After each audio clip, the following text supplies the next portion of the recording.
Good morning, everyone. My name is Nikadian Vitayani with SIN 241-3021013. Today I will be explain about protein and amino acid metabolism. Here we have a case. A 35 years old patient experience is muscle mass loss, chronic fatigue, evaluate blood urea level, high protein diet. Examination results show increased protein degradation, disrupt nitrogen balance, increased activity of certain enzyme in amino acid metabolism. The doctor suspect a disorder in the protein and amino acid metabolism, particularly in protein degradation and nitrogen excretion. Jadi di sini kita memiliki kasus, yakni seorang pasien berusia 35 tahun yang mengalami penurunan massa otot, kelelahan kronis, kadar urea darah meningkat, pola makan tinggi protein. Hasil pemeriksaan menunjukkan peningkatan degradasi protein, gangguan keseimbangan nitrogen, dan aktivitas enzim tertentu dalam metabolisme asam amino yang meningkat. Dokter menduga terjadi gangguan pada metabolisme protein dan asam amino, terutama pada proses degradasi protein dan ekstraksi nitrogen. Nah, untuk selanjutnya kita akan membahas pertanyaan tentang studi kasus ini. First is concept of protein metabolism. Protein metabolism refers to the entire series of biochemical processes involving the synthesis, degradation, and utilization of protein in the body. Proteins serve as structural component, enzyme, hormone, and immune factor. Protein metabolism maintains nitrogen balance, provide amino acid for growth, tissue repair, and energy production when necessary. Jadi metabolisme protein adalah seluruh rangkaian proses biokimia yang melibatkan sintesis, degradasi, dan pemanfaatan protein dalam tubuh. Protein berperan sebagai komponen struktural, enzim, hormon, serta faktor imun. Dalam tubuh, metabolisme protein menjaga keseimbangan nitrogen, menyediakan asam amino untuk pertumbuhan, perbaikan jaringan, dan produksi energi bila diperlukan. Next is protein biosynthesis.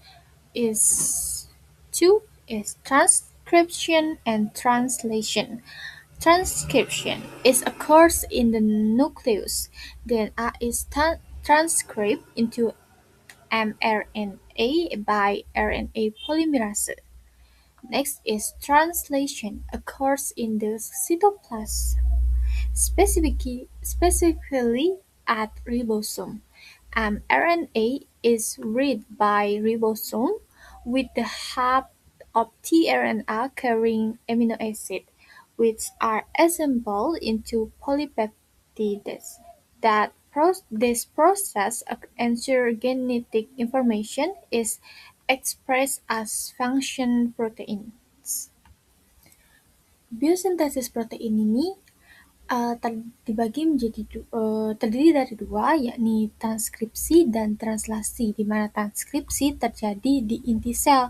DNA ditranskripsi menjadi mRNA oleh enzim RNA polimerase. Selanjutnya, translasi, yang mana terjadi di sitoplasma, khususnya pada ribosom. mRNA dibaca oleh ribosom dengan bantuan tRNA yang membawa asam amino, lalu dirangkai menjadi polipeptida. Proses ini memastikan informasi genetik diwujudkan menjadi protein fungsional. Next is why biosynthesis matters. Protein biosynthesis is crucial because it provides new proteins for cell and tissue growth, repair damaged tissues caused by injury or degradation, and maintain homeostasis through the production of enzymes and hormones. Without effective biosynthesis, the body cannot sustain vital function. Jadi, biosintesis protein ini penting karena menyediakan protein baru untuk pertumbuhan sel dan jaringan, memperbaiki jaringan rusak akibat cedera dan degradasi, menjaga homeostatis tubuh melalui produksi enzim dan hormon. Tanpa biosintesis, protein yang efektif tidak mampu mempertahankan tubuh tidak mampu mempertahankan fungsi vital. Next is about proteins degradation. Is proteasome cryptoplasmic enzyme complex that degrade ubiquitin-take proteins, lysosome organelle that degrade proteins via hydrolytic enzyme, especially extracellular proteins or damaged organelles. This process is essential for recycling amino acids and maintaining protein's quality in cell. Degradasi protein ini yakni saat proteinnya rusak atau tidak diperlukan akan dipecah melalui dua proses, yakni proteosom, kompleks enzim di sitoplasma yang mendegradasi protein berlabel ubiquitin. Kemudian ada lisosom, yakni organel yang mendegradasi protein melalui enzim hidrolitik, terutama protein dari luar sel atau organel yang rusak. Proses ini penting untuk daur ulang asam amino dan menjaga kualitas protein dalam sel. Next is amino acid metabolism. Like how amino acids are utilized in the body, including transamination and deamination. Transamination is transfer of amino groups to keto acid, forming a new amino acids. Deamination is removal of amino groups, producing ammonia that enter the urea cycle. Additionally, amino acid can be used to synthesize neurotransmitter hormones or serve as energy substrate when glucose and fat resources are limited. Jadi metabolisme selanjutnya adalah metabolisme asam amino. Asam amino dimanfaatkan melalui dua, yakni transminasi dan deaminasi. Transminasi adalah pemindahan gugus amino ke asam keto menghasilkan asam amino baru, sedangkan deaminasi adalah pelepasan gugus amino menghasilkan amonia yang kemudian masuk ke siklus urea. Selain itu, asam amino dapat digunakan untuk sintesis neurotransmitter, hormon, atau sebagai substrat energi bila cadangan glukosa dan lemak terbatas. Next is about urea cycle. The urea cycle occurs in the liver and functions to eliminate nitrogen from deamination in the form of urea, which is soluble in blood and excreted via the kidneys. This process is vital to prevent the accumulation of ammonia, which is toxic to the nervous system. Jadi siklus urea ini terjadi di hati dan berfungsi membuang nitrogen hasil deaminasi dalam bentuk urea yang larut dalam darah dan diekskresikan melalui ginjal. Proses ini penting untuk mencegah akumulasi amonia yang bersifat toksik bagi sistem saraf. Next is high analysis. Why does this case show increased blood urea level? Relate it to amino acid metabolism. Okay, in this patient, blood urea level increased because increased protein degradation is more amino acids are broken down. Excessive deamination produce excess ammonia. Urea cycle become more active to convert ammonia into urea. This is linked to a high protein diet and disrupt nitrogen balance. Jadi pada pasien itu kadar urea dapat meningkat karena Pertama, peningkatan degradasi protein, sehingga lebih banyak asam amonia yang dipecah. Kemudian, deaminasi yang berlebihan, sehingga menghasilkan amonia berlebih.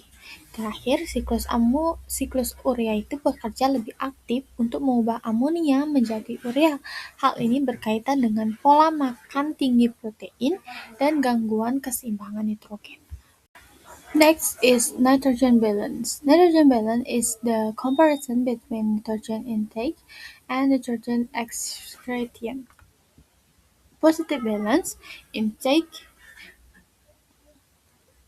excretion during growth or pregnancy. Negative balance, inclusion, intake in malnutrition, chronic disease, or excessive protein degradation. Factors influencing it include diet, physical activity, illness, and hormones. Jadi, selanjutnya adalah keseimbangan protein. Keseimbangan nitrogen. Keseimbangan nitrogen adalah perbandingan antara nitrogen yang masuk dari protein makanan dan nitrogen yang keluar bisa dari urea, amonia, ataupun kreatinin. Positif itu saat ada asupannya itu lebih besar dari ekskresi, misalnya pada pertumbuhan atau kehamilan. Negatif saat ekskresi lebih besar dari asupan, misalnya saat malnutrisi, penyakit kronis, atau degradasi protein berlebihan. Faktor yang mempengaruhinya bisa diet, aktivitas fisik, penyakit, atau hormon. Next is regulation of protein metabolism. Is insulin and cortisol. Insulin stimulates protein synthesis and inhibit degradation,